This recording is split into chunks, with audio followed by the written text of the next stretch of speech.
We'll come back to the 1,200 quid. We've got to come back to the 1,200 quid. You don't have to. No, we will. Okay. I can say what I want. My wife's not here. One of the things I want to understand is that when you stepped into this, and as you moved forward, did you suddenly start to see more opportunity? I get the feeling from you, Chris, that there's another opportunity that's going to walk through the door, or that you're going to walk into pretty much every day. And was that something that has developed as you've become more confident? You get the bug. Even when I was in the army, I was selling my mum's Mars bar cakes, so it goes back to cooking. She'd send me a box of Mars bar cakes. I'd sell them at £1 a piece, so I'd get people to do my boots or do my bed, and I had a little business going whilst I was in the army, because you only got £15 a week pocket money then, because I wasn't in as a boy soldier. And I think I took in, because I did a fencing job on the side, I took about £80 in off the back of that. And I used to sell cigarettes and Mars bar cakes, and I had a little cushy life, really, especially for basic training. And the guys do me boots, and I'd be over at the naffy, sort myself. So even at school, it was always doing something to try and make a few extra quid. And when it was at school, it was so you get your B money coming the weekend. You had to do something. So I always knew I'd end up doing a business of some kind. I've dabbled all the way through, and now with Cornerstone, with what we've done in the short space of time, of the awards we've won, the success that we've done at the moment, and after 3 years you sort of like settle down a bit, and now my role, instead of being at the forefront of selling all the time, I'm sadly moved into the managing director role, and sometimes you turn around and go, oh my God, I'm a managing director of a company. And it is exciting and really good, but now you look at other opportunities, and I love the buzz of setting up a company and going through the branding, the marketing, the PR, and getting the company out there into the wide open world. So yeah, now we're looking at other things, and we've set up another company already. We're looking at doing something very big in the area, and we're looking at other bits and bobs as well. And where, you're setting up new companies, where are the ideas coming from? Where are the opportunities coming from? Is it just things that are related to what you're doing that are saying, actually, we could do a bit of that as well as a bit of that? Yeah, in a way, it's because we use third parties. We're a business partner for all the major brands, IBM, Microsoft, and all them people, and we use their services, and sometimes you think, could we do it better?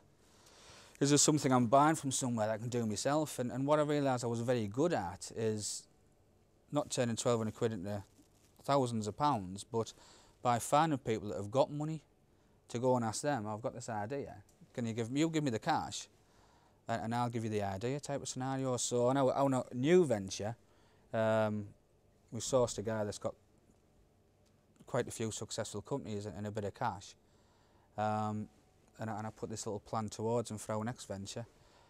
So it's fine, it's cutting the risk out.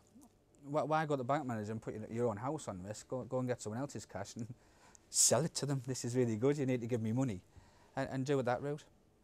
So that's what I found I'm good at, finding people with money and selling the idea, and then progressing from there. And Callum, for you, in the early days, you started out on you've said you started out on a shoestring. Did you anticipate that the business would be, that as much business would be out there, or and how's that work now? How do you see the business coming through? Where do you see the opportunities going forward?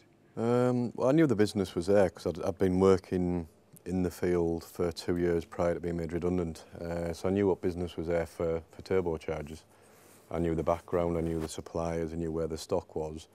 When I originally started, I was effectively buying a couple of units off eBay, bringing them home, spending up to 12 hours cleaning them up, which was a laborious task with no equipment, and then selling them back on eBay. And I'd buy a turbo for 20 quid, and my first one I think I sold for £390, which gobsmacked me at the time. It's like, I've just made all this money out of one thing. It took me a lot of time to get there, and those two turned into 4, and then the 4 into 6, into 8 over a period of a couple of months. And I think it was the beginning of 2009 where I sort of sat there with about £2,500 sat in my pocket, and thought this is what I want to do, and then officially sort of decided I was going to go and look at going into business with it. Yeah, fun. And what's that? Where do you go next in terms of your opportunities? What are the? Well, we've just moved into the unit in Stockton because we spent a year and a half working from my house and the Stockton Business Centre. Just after Christmas, my wife finally got a kitchen back that was our packing area. My daughter's back bedroom, which was my storage area. We've lived in the house for 4 years and never managed to get a car parked in the garage until last week. So my wife's fairly happy it's moved away from the house. I was working until 2 in the morning. I'd be working 10, 14 hours a day in the house and then packing up turbos to go out the next day until 11, 12 at night. And I had to buy low noise packing tape because obviously the kids were upstairs in bed. Just daft little things that you think you're doing. Your 2 kids sleeping and waking them up all night with packing tape. And my wife used to go to bed at 11:30 and she'd give me a cup of coffee and say good night. And I'd still be there at 2 in the morning doing paperwork and stuff. So moving it away from the house was to try and get some of the personal life back, which it's done. The business now being in a unit, we're looking at advertising because we've still not advertised in 2 years. We've not put an advert out anywhere in 2 years. So our next level is the advertising side of it to get more custom in and to increase our stock range and see where it goes from there. And is that a balance? Is that, can you go up gradually, or have you got to make big steps? Yes, you can go up gradually, I've got to tell myself, yeah. You can go up in huge steps. We have an option at the moment of putting £25,000 worth of stock in or spending 6 months to progress it. £25,000 worth of stock in our place tomorrow, we'd be doing double that in a month in sales.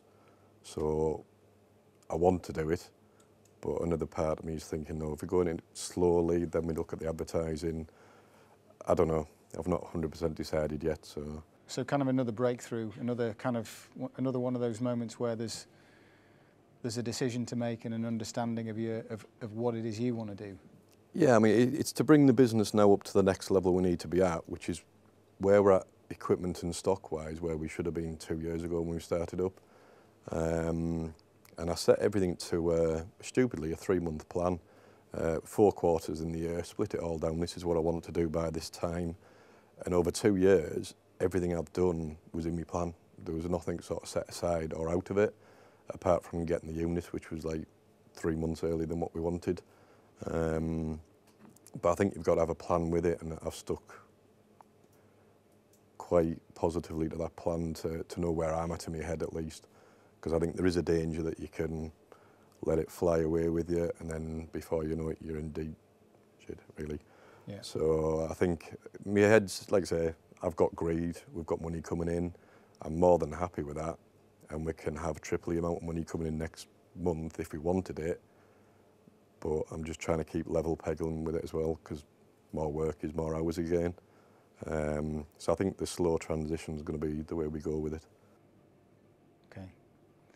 And Michael, when you made the decision to start the business up, and you got the recipe right, had you got a sense of where the business would come from? Were you going to be selling on farmers markets? Were you going to be selling direct to people? Was it going to be coming through the website? Did you know what the mix was going to be? Not initially. I mean, the easiest thing for me at the time, how to get the product out there, was farmers market, on the farmers markets. So that's originally how I started. Well, straight away, as soon as I was on the farmers market, I knew I'd probably made the right product because I'd sold out on the first farmers market I made. I think it was around about £400, I think I took that day. I think the stock-wise, I think it cost me around about £50 to make, so there was a good profit margin in it. But at that day, I just knew, that I'd hit the nail on the head type of thing. And from there, it was just getting it on the website then. And I think other areas are selling it. I mean, I'm in the middle of talks, maybe it's getting it like wholesale to a couple of shops in Stockton, and in touch with maybe doing some corporate events as well. Yeah, that's it. Yeah. And were those areas that you would have thought about, or have you seen those come? You know, you talked about the wedding market as well. Yeah, I mean, on the wedding side, I mean, like I said, yeah, no, I mean, you could pay up to about £300 to go on a wedding fair. I mean, I pay £25 on a farmer's market, and I get as much there as I would at a wedding fair.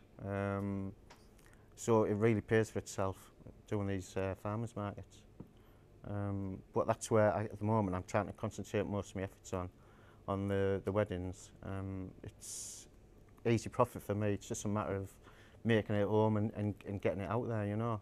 And again, is that about having a guaranteed, you know, the difference between a farmer's market and a wedding is that a wedding, somebody's identified what they want from you, which means you've got a known quantity rather than, you know, you're not sure how much you're going to sell on a farmer's market. Yeah, I mean, you know straight off, I mean, from a wedding, it's guaranteed. I mean, I take the deposit and I know I've got the booking, you know. I mean, it is different on the farmers markets. But saying that, I mean, the last 6 or 7 I've done, they've been complete sellouts anyway. And what I don't sell, I just tend to bring back to the shop in Middlesbrough, and then it'll just sell. So there's no waste, as it were. Where I didn't have the shop before, there might have been some waste, but it's a constant flow. The fudge is going out all the time, you know. So. And the shop, I mean, at what point did the shop come into things? At what point did you move from the farmers markets into a shop? Because a shop's a big commitment. It is, but I got it free through Middlesbrough Council, so for 6 months period.